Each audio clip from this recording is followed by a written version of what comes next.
In the news this afternoon, Adri heads to court as Aiyedati will get certificate of return. On the African news, 4 Ghanaian UN peacekeepers wounded in rocket. And on the foreign scene, Biden agrees to give Ukraine anti-personnel mines. While in business, Senate 2 approved Tinubu's $2.2 billion loan request today. And in entertainment, Bianca Ojukwu celebrates additional emerging Miss Universe 2024. While in sport, Ugoven rails over poor Super Eagles' performance against Rwanda.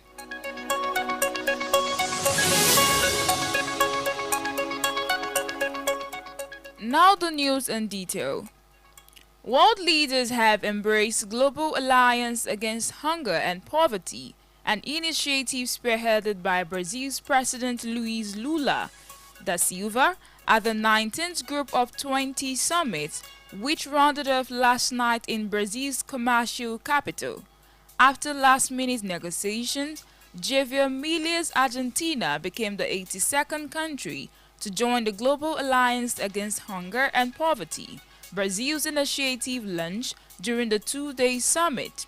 At the meeting, President Tinubu called for the reform of the United Nations Security Council to ensure its continued relevance in global interventions, reiterating Nigeria's readiness and capability to represent Africa within the Global Elite Assembly.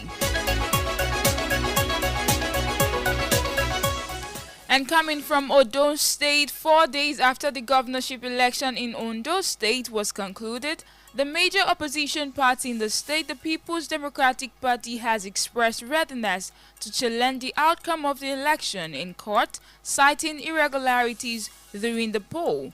The development comes as the governor-elect of the state, Lucky Aiyedatiwa, is set to receive his certificate of return today, following his victory over his opponents in the 18 local government areas of the state. In the final declaration of the results, the state returning officer Olayemi Akinwumi said Aiyedatiwa polled a total of 366,781 votes to defeat Ajayi of PDP, who got 117,845 votes. And moving on to the African news, the United Nations said 4 Ghanaian peacekeepers were wounded in the Ramya area of southern Lebanon on Tuesday when a rocket struck their base. UNIFIL, the UN interim force in Lebanon, broke the news that peacekeepers and its facilities were targeted in 3 separate incidents on the same day. Meanwhile, another peacekeeping base was damaged by rocket fire in the southern village of Shama, where heavy fighting between Hezbollah and the Israeli army has been taking place. However, UNIFIL added that it has launched investigations into each of the violent episodes and informed the Lebanese army about them. And moving now on to the foreign scene, coming from the United States of America, according to a U.S. defense official, U.S. President Joe Biden has agreed to give Ukraine anti-personnel landmines, a move which is now seen as an attempt to slow Russian troops who have been steadily advancing in Ukraine's east in recent months. The official, who was speaking on condition of anonymity, said such mines will be delivered soon, and Washington expected that they would be used on Ukraine's territory. Separately, the U.S. State Department said it would close its embassy in Kyiv after it received specific information of a potential significant air attack on the 20th of November. However, the U.S. defense official also confirmed that Ukraine had pledged to use only mines that remained active for a limited period of time. Also in the news, Donald Trump has picked World Wrestling Entertainment co-founder and his transition co-chair Linda as his nominee for Education Secretary. Announcing his pick on Truth Social, Trump said Linda would use her decades of leadership experience and deep understanding of both education and business to empower the next generation of American students and workers.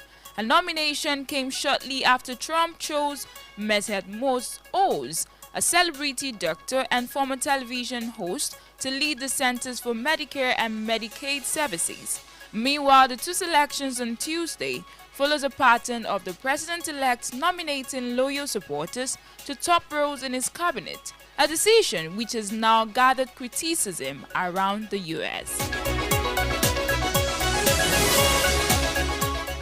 And coming from Iraq also this afternoon, Iraq is holding its first nationwide census in nearly 4 decades this week, a long-awaited count in a nation that has been blighted by sectarian and ethnic divisions. The census, which is scheduled for Wednesday and Thursday, is expected to provide sorely needed up-to-date demographic data for the country, which has an estimated population of around 44 million.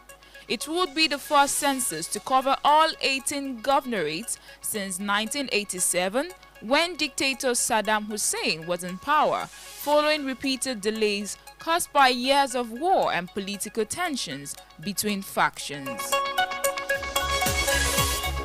If you are just joining us, you're listening to the World News on Honor 103.5 FM Ibadan. Do not forget to follow us on all the social media handles at Honor 103.5 FM. And you can also listen live on the Radio Garden app at Honor FM Ibadan.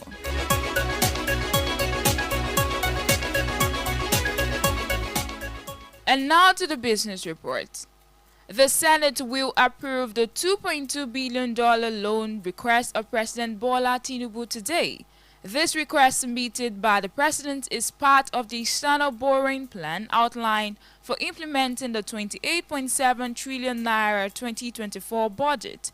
After reading the letter, Senate President Godswill Akpabio tasked the Senate Committee on Local and Foreign Debts to examine the request and report back within 24 hours. Akpabio also directed the Senate Committee on Finance, National Planning and Economic Affairs to consider the MTEF SSP document and report back within 1 week.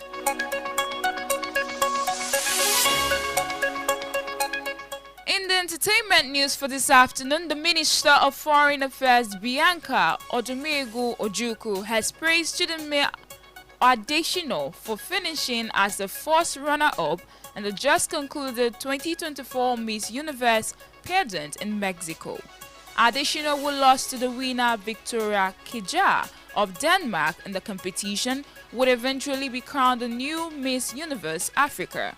Bianca, a former 1988 MBGN winner, took to her Instagram page on Monday to praise Adesina's resilience and fighting spirit, adding that Chidinma had also indeed earned her laurels.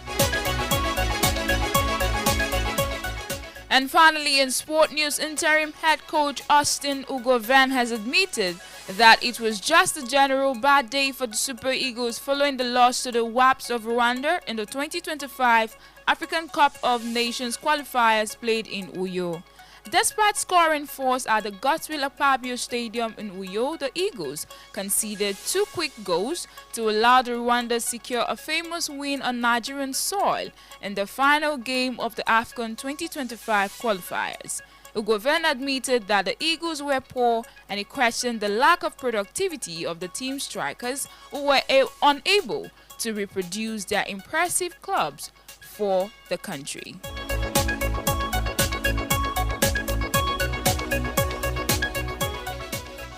And with that, we have come to the end of the World News at noon at Honor 103.5 FM. Before we go, here is a recap of the major stories.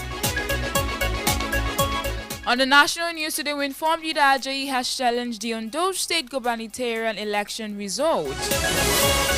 And on the African news, 4 Ghanaian UN peacekeepers were wounded in rocket strike in Lebanon. On the foreign scene, Biden has agreed to give Ukraine anti-personnel mines. In business, Senate is set to approve Tinubu's $2.2 billion loan request. And in entertainment, Bianca Ojukwu has celebrated Adesina as she emerged Miss Universe 2024. And in sport, Ugoven has railed over a poor Super Eagles performance against Rwanda. For eyewitness reports, news mentions, and news commercials, contact the Honor FM newsroom on 0817-675-5555 or 0913-600-1035. You can also visit our website at www.honorfm1035.net for more information. The news was edited and compiled by Anuoluwapo Idowu. I am Timita Kwedada. Thanks for listening. That was the news on Honor 103.5 FM. Honor